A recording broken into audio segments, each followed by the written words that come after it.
Hi guys, welcome back to my channel. For today's video, I'm going to be doing my January wrap-up. I think we can all agree that January 2021 has been a very weird month. A lot has happened and it's just been a bit chaotic, but I've read quite a lot of great books this month. I ended up reading 11 books total this month, most of which are ebooks, so I'll just put the covers here.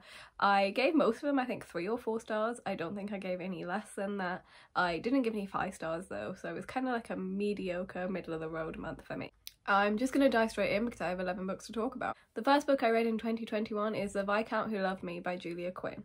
So this is the second book in the Bridgerton series. The first book was my last book of 2020. I carried on my binge read in 2021.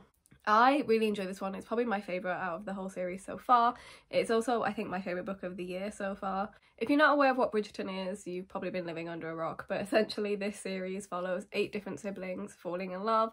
It's a historical romance series. This one follows Anthony Bridgerton, who is the oldest sibling, and it's an enemies to lovers romance, and it's just so great. I love an enemies to lovers romance, so I always had a feeling this would be my favourite one, and it was great, and it was my favourite because it's just so, like, iconic, really. I'm also very excited that the second season has been renewed because that means we'll get this story in the next season, and I'm so ready for it. I think it's gonna be absolutely fantastic on the screen, and I also love Jonathan Bailey, who plays Anthony Bridgerton in the show, and I'm just so excited for this. I ended up giving this 4.5 out of 5 stars. I didn't give it 5 stars just because I felt like there were some little things that irked me, but I feel like the things that irked me are just things that happen in historical romance, and I wasn't very happy with those. Mainly the way that he spoke about her, and at times it's very misogynistic, but then I think it is because it's set in like the 1800s, so it's kind of meant to be, but I just don't really read a lot of historical romance, so I'm not used to it. Then I read the third book in the Bridgerton series, which is An Offer from a Gentleman. This book follows Benedict, who is the second oldest brother. I actually really enjoyed this one. I was kind of hesitant going in because Benedict was probably my least favourite in the TV show, so I was the least interested in his story. It is very much a Cinderella retelling to start off, and then it kind of changes quite a bit afterwards, but I did really enjoy this one. It's not a favourite, but I did really like it. However, I will say this is the book I read the fastest because I read it in one sitting because I was like addicted to it, and the romance did remind me of Sophie and Gideon's romance in The Infernal Devices, if you've read that. It's a similar dynamic that they have, and I just think it was really well done. However, I do want to add here, in the TV show I really hope he turns out to be gay because I feel like in the TV show they're leaning that way, and I think that would be really interesting if they did like flip the genders in this. It would be really interesting to see. I gave this one 3.5 out of 5 stars. After that, I read the 4th book, which is Romancing Mr Bridgerton. This was the last book I read. I didn't carry on for the rest of the 4, just because I kind of felt a bit burnt out by the fact that I was only reading the Bridgerton books and I wanted a bit of a break. This is the one that I was the most excited for because I love Colin and Penelope in the TV show. I was really excited for their story. And overall I was kind of let down. It was my least favourite of the 4 books so far. I think I just had really high expectations because of the TV show, and I went into it expecting like a lot of cute scenes, and it was just a bit meh. I also didn't really like Colin in this book, which made me sad because he was my favourite character beforehand, but he was just really rude in this one and I didn't like that. I enjoyed elements. I enjoyed Penelope's story. I enjoyed how it talked more about the fact that she is older and failed to get married, and I liked it, but I think it was the weakest of the 4 books that I've read. I decided to give this 3 out of 5 stars because it wasn't bad, but just not as great as the others. Alongside reading the Bridgerton books, I was also reading Animal Farm by George Orwell. So I'm trying to read more classics this year, so I'm constantly reading a classic. I decided to start with this one because it's short and it's one that I had a feeling I would enjoy. I really love this one. I assume most of you know what the story of Animal Farm is. It kind of talks about communism and stuff like that. And I really liked this because I found that it was easy to get into, which was really great for me as I'm someone who's starting her classics journey. It was also a very addictive storyline. It was just a lot of fun whilst also teaching certain things. I did think at times it was a bit too like OTT with the message, but that's kind of the point. I'm used to things being a little bit more subtle now, but I still really enjoyed this one, and I'm really happy I read it because A, it's a classic that's off my list, and it's one that I really enjoyed reading, and it didn't feel like a chore reading it. It's a really short story. I think it's about 70 pages in total because there's a lot of blank pages at the end of this, and it's just really impactful, so I gave it 4 out of 5 stars. After that, I read an e-arc, which is Makeup Breakup by Lily Menon. This comes out, I think today actually, when this video is going up, so very soon, within this week. and it is Lily Menon's first adult romance. Lily Menon is the pseudonym for Sandia Menon, who writes some of the most popular YA romances. I was really excited for this book because it's an enemies to lovers romance with like rival tech companies, and I was really excited for that premise because it's something I really like to read. However, I just felt really underwhelmed by everything. It just didn't feel like fully explored and developed. I felt like the enemies portion was a bit weak. Very quickly she starts to care about him and doesn't see him as an enemy, and I'm like, okay, that was over very, very fast. I do think this is good, but I think I've just read so much adult romance now that I expect more in a way. So it's a good one if you're starting off with adult romance, but it's not one of my favourites. I am excited to see her write more adult romance books because I think she will do well in the genre. I just think this one could have done with a little bit more work. Overall, I gave this 3 out of 5 stars. Next I read Front Desk by Kelly Yang, which turned up at my house unexpectedly in December, I think, and I wasn't expecting to receive a copy of it, but I was really excited because it's a middle grade book about an immigrant family in America.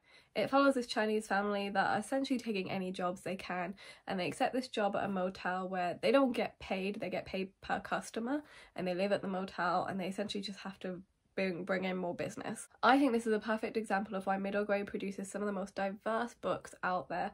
This is so unique because I've never read a story like this that deals with immigration in this way. It touches on a lot of topics within immigration. You're constantly hearing stories from other immigrants, what's happening to them, and it's just so eye-opening.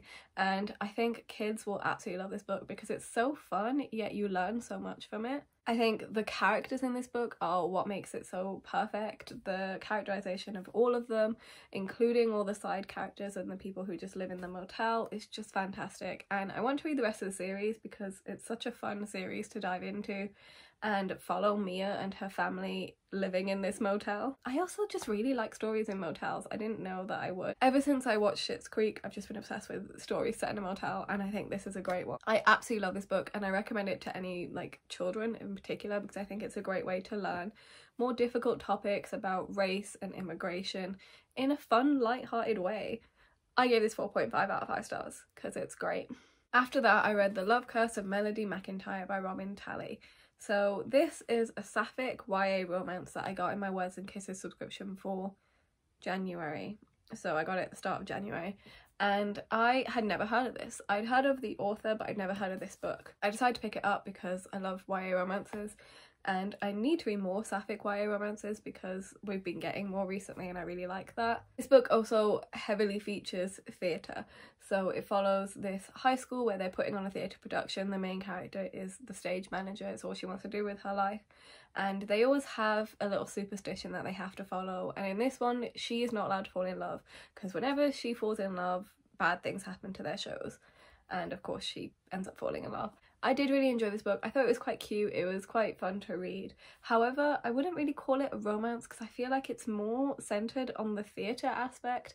And I love theatre. I'm a big musical theatre fan. In this book, they're putting on a production of Les Mis, which I hate Les Mis. I just really hate it.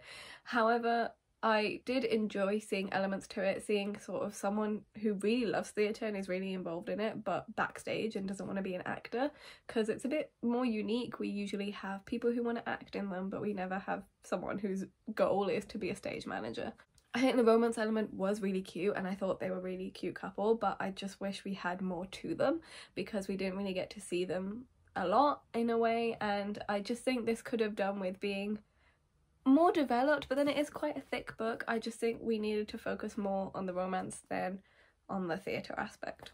I will say, if you don't know anything about musical theatre or just theatre in general, you probably will not enjoy this because there's so many theatre references in this. It's constantly referencing a musical or a play, and it's a bit confusing at times, and that's coming from someone who knows her musicals quite well, but it is a lot at times. I gave this 3 out of 5 stars, and I highly recommend it for FF February if you're participating. Then I read another e-arc that comes out in July, and that is You and Me on Vacation by Emily Henry. So this is the same author of Beach Read, which is one of my favourite books of last year. This book follows my favourite trope of all time. That trope is essentially following two friends over time, kind of slowly realising that they're in love with each other. So in this one, you're kind of going back and forth throughout time. You're in the modern day time, and also you're following them for the past like 10 years, going on vacations every summer.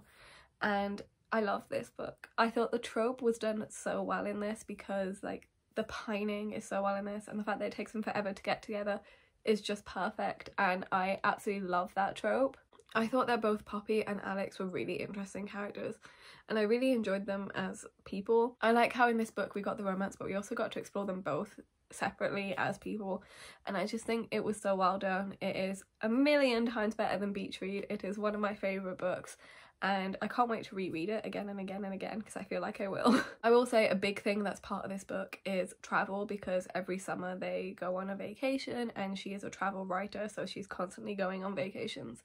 And it made me really want to travel, which in a pandemic is not a good thing, but also kind of good because it brings that little wanderlust aspect, and it is escapism in a way. I ended up giving this 4 out of 5 stars. Next book I read is also an EOC and also based on travel, and that is Destination Anywhere by Sarah Bernard. So this book is coming out in May. It was meant to come out last year but got delayed because of the pandemic, and it follows a girl who runs away to Canada because she's having some troubles in her personal life and she feels really lonely, so she just gets on a plane and goes to Canada. From the UK, not from the US. Sarah Bernard has always been one of my favourite authors. I really enjoy her books because they focus mainly on friendship, and this one was no different. The reason she runs away is because she's always struggled to make friends, and when she goes to college she makes this friendship group and they're not great, and certain things happen and a lot of dodgy stuff happens, and she basically just runs away, and it's essentially about her kind of discovering who she is whilst solo traveling around Canada, but then she makes friends quite quickly and joins up with them. This is a book that I really enjoyed. It really made me want to travel. I really want to go to Canada because I've never been, and I've never thought of going to like a cold climate, but it really made me want to go. I also love the focus on friendship in this, both in terms of bad friendship and also good friendships in what you're making, and I just think it's so well done. She does friendship so well, like UK friendship, amazingly, and I think it's so well done. However, I do have 2 issues with this. I think the romance in this book was really unnecessary. I kind of wish she never added it in because it just didn't feel genuine in a way, and I don't think we needed it. And second thing that I think could have been improved on is I kind of wanted to see what happened afterwards, because it kind of ends with her coming back to the UK, but I wanted to see her like meeting up with these friends that she used to have, the backlash of what happened from that, and I thought that would have been really interesting to follow. But overall I still think it's a really good book, and I gave it 3.5 out of 5 stars, and I cannot wait for everyone to read it. The next book I read is Across the Green Grass Fields by Shauna Maguire. This is the 6th book in the Wayward Children series, which is one of my favourite series, and this was probably my least favourite so far. I think one difference is I didn't listen to this via audiobook. I listened to all the previous ones via audio, but I haven't really been in an audiobook mood recently. I decided to just read it via Kindle, and I feel like that might have made a difference, but also I do just think this is my least favourite one so far. If you don't know what this series is about, it essentially follows kids who go into like magical worlds. They find a door, they go into a magical world and come back and have to kind of adjust back to their lives. However, every other book follows them coming back. So books 1, 3 and 5 follow characters who've come back and having to adjust, and 2, 4 and 6 follow characters in their world. And this is one of the ones that follows them in their world, and those books are kind of my least favourite. I like the dynamic of them struggling, coming back and having to be like, oh, there's no magic in this world, and adjusting back to that when they haven't been in a normal world for years.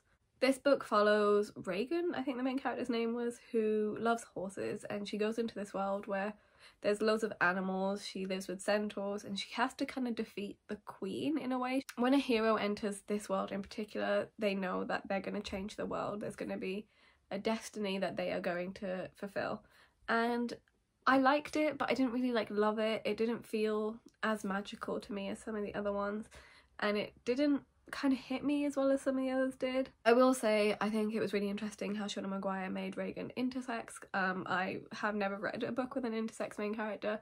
I don't know how accurately it's portrayed, so check out some Own Voices reviews if you can, but I do think that was an interesting thing to add in. But overall I just think it just didn't feel great to me. The plot was a bit mediocre, so I ended up giving this 2.5 out of 5 stars, and it was probably my least favourite book of the month.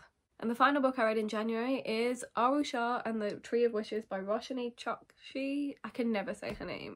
This is the third book in the Rusha series, and I read both of the previous ones back in 2019. I read them kind of back to back, and I really enjoyed them, and I was really excited for this one. I did really enjoy this. I do think it would have been better off if I had binged them all, or if I'd reread the other ones, because my memory of the other two was a bit hazy, so I went into this a bit confused. This is a series by the Rick Riordan Presents imprint, and essentially just follows Hindu mythology the same way that Percy Jackson follows Greek mythology, and I find this really interesting as a series. I think it's so well done. It definitely has that trademark sort of Rick Riordan-esque humour to it, which works perfectly in my opinion. I also love the Hindu mythology, and I just think these are just great. I think when the fourth book comes out later this year, I might read a recap of the previous ones if I don't remember this one, because otherwise I'll just get really confused again. But I just think this is a great series, and if you want a fun middle grade series to read, pick this one up. I think I gave this 3.5 out of 5 stars because I enjoyed it, but I think I would have enjoyed it more if I'd reread the other ones beforehand. So those were all the books I read in January 2021. It's kind of been a weird month. I read a lot of books, and I'm quite happy with the books I read because I enjoyed almost all of them. Let me know down below what your favourite book of the month was, and I will see you in my next video.